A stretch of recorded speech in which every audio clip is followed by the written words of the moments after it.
Okay, this is going to upset a lot of people, but I feel like it needs to be addressed. I think rainbow cookies are broken. You heard me. To me, it only makes sense that each layer is flavored differently, not all the same. The other issue I have is the disgusting amount of artificial food coloring that goes into these guys. Well, with my recipe, we're going to solve both of these problems. We're going to make rainbow cookies, the way they should be. We're going to start by making a Financier, a French-style cake made with almond flour, brown butter, and lots of egg whites. So as you see here, I begin browning my butter and then separating my egg whites. What you just saw in that double boiler was warming up my egg whites. We are not pre-cooking them, we just need to take the chill off of them. And if your eggs were already room temp, you can omit that step. All of the dry ingredients are going to go in the mixer at once, followed by the brown butter and then the egg whites. Given the ratio of wet to dry ingredients, adding the wet to the dry rather than the other way around will help reduce our batter from clumping. Sometimes I like to even sub regular flour for a portion of the almond flour. This is a popular method of stabilizing, giving your cake a little better body to it, but we're going to be overachievers and keep this recipe to only nuts. That way, it's also gluten-free. Now, as promised, I said we were going to artificially color our cookies, so I'm separating my batter and adding warm raspberry jam to one and naturally give it a pink or reddish color. I actually added too much here and ended up turning this layer blue, which last I checked is still part of the rainbow, so double win.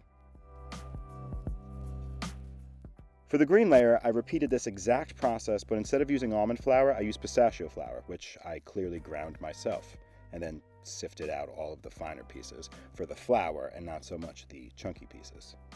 Pop your financiers in the oven at 325 degrees for about 22 minutes or until golden brown. You'll notice they'll still be a little sticky on top, and that's totally okay, as long as there's no real jiggle in the middle. Allow them to cool at room temperature for 2 hours before unfolding them.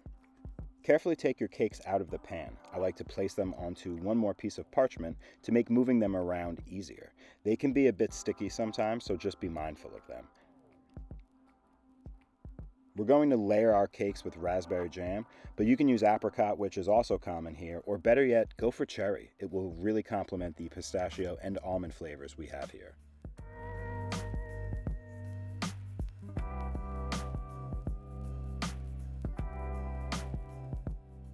Once everything is layered, we're going to pop it back in the fridge one more time to chill and let everything stick together. Chilling is key here for our next step, which is applying our chocolate.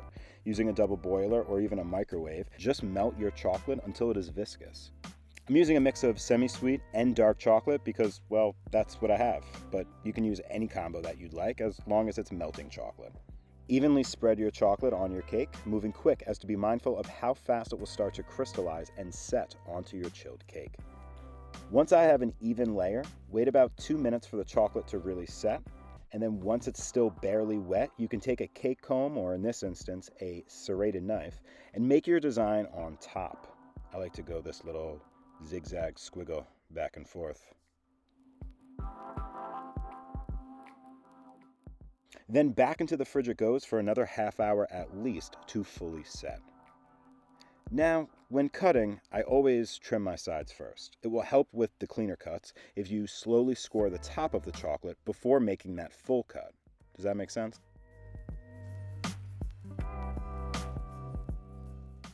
You can cut these into whatever shape, size you like. Some people like to cut them into small cakes. I like to cut them into large cookies, which could also be considered a small cake.